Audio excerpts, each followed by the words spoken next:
c'est le nombre maximum d'une longueur de 3 minutes. Donc. Alors, le boxeur est victorieux lorsque son adversaire abandonne, on l'a vu. Lorsqu'il est disqualifié, on l'a vu. S'il n'a pas réussi à mettre ce dernier KO. Et donc, ce KO qui vient en fait de l'abréviation évidemment de knockout. Et donc, comme on l'a vu aussi, le boxeur, s'il n'arrive pas à ce KO, peut être vainqueur au point. Un décompte étant fait, reprise après reprise, par les juges. Alors, le knockout indique d'abord le fait de frapper, out au-delà des limites. Puis il va désigner à la fin du 19e siècle le coup mettant hors de combat un boxeur, mais en le maintenant au sol ou un genou à terre pendant plus de 10 secondes. Si le boxeur se relève en moins de 10 secondes, il peut continuer le combat, on le sait.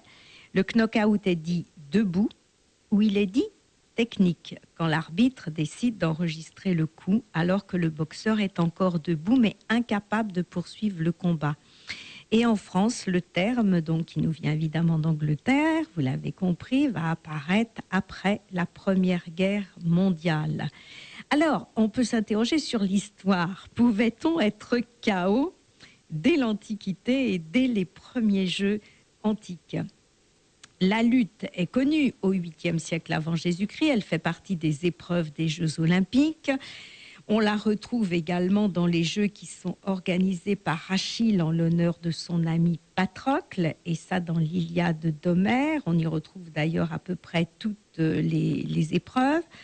On voit très vite, donc je vous l'ai dit, apparaître au IVe siècle des courroies rigides, des mitaines dans une sorte de cuir ou des gants qui vont remplacer les bandelettes. Les articulations des doigts sont protégées par plusieurs bandes de cuir ou bien par des gants. Et le rythme des boxeurs, comme je vous l'ai dit aussi, est plus lent qu'aujourd'hui parce qu'il n'y a aucune limite de temps. Donc, il est évident que comme c'était une lutte sans fin et comme il était très très difficile de compter les points dans ces cas-là, on attendait plutôt le chaos qui pouvait lui-même entraîner la mort.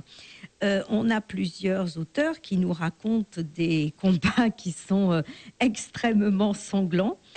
Et donc, ces combats sont quelquefois restés dans l'histoire. Il y a notamment l'histoire d'un géant, d'un champion aux Jeux Olympiques qui mesurait presque 2 mètres, qui s'appelle Diagoras, qui l'a emporté dans de très nombreuses compétitions en plus des Jeux Olympiques et qui était redouté des autres champions parce qu'il a évidemment, de par sa force, de par sa grandeur, eh bien, il avait tendance à mettre KO ses adversaires en leur assénant un coup de haut en bas sur la tête, un petit peu comme il y a une période où on achevait les taureaux de cette façon-là. Et donc, évidemment, si le concurrent était de petite taille, il ne résistait pas longtemps. Alors, on a quelques textes qui nous rapportent les exploits de ce Diagoras. Nous revenons dans quelques instants pour poursuivre avec nos expressions, donc liées à la boxe, qui nous permettent de mieux comprendre l'évolution de ce sport.